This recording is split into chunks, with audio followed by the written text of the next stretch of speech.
เวียงหลงต้นตีนะครับมาขามาเดี๋ยวจำมาค่ะเนาะนะครับเวียงหลงต้นตีครับ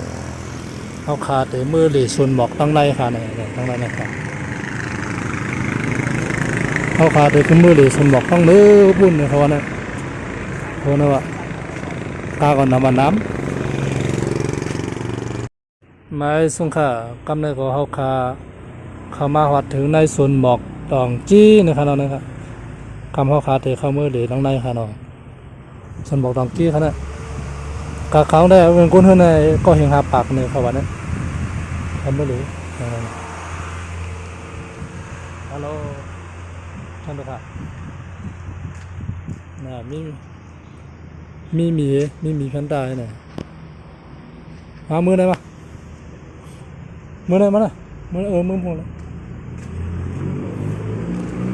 เขามือต้องได้ค่ะเขามือต้องได้มันไหนมีการขี่เล่นเนี่ยของเล่นก่อนของเล่นก่อนก็ไม่เสียงเขาพักก็มีก่อนเนี่ยเดี๋ยวใช้แค่พาห้างหัวใจหน่อยคำว่ากระโดดทีนั่นลูก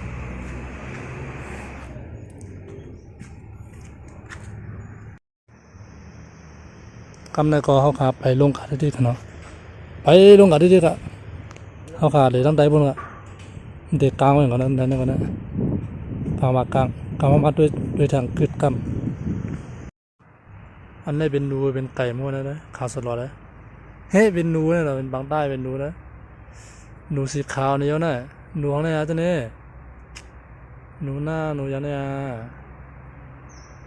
นะฮะส่วนบอกทองกี้ก็ได้เมื่อไหร่มันหนาต้องเดินก็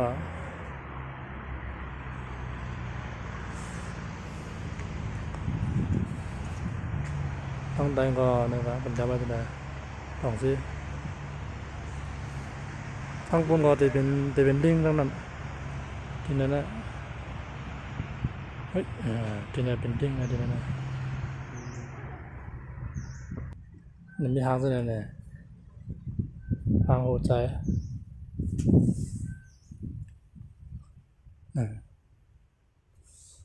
หางมาเอาอย่างลำหัวทวนเยอะวะนี่ก็เป็นทางคนจุกกันเนี่ยวันนี้นั่นอันนี้เป็นนกอย่างนั้นนกฮูกอินเซียนะจ๊ะลูกฮัลโหลอินเซียเป็นยังไงฮะเป็นช้างไหนจียังมันตอบไปแล้วจียังมันตอบไปแล้วนะเราดูเด็บกลับเด็บดินหัวละกงบนห้องว่าอินเซียเนี่ยนกฮูกอะไรบนห้องน่ะอย่างนั้นอันนั้นนกอันนั้นซามเบนนกยุงหนูนกยุงหางยาวเลยหนูมันจะหากินหนูมันไปกี่หางเลยนะเพราะน้องนกยุงตั้งกันอยู่จ้องกันในทุนนักอ่ะอันนี้แข่งกันเลยนะแข่งกันอยู่กันนะน้องบงก็เป็นเตียงที่หานอย่างมั่วละมั่วสักจีมันเลย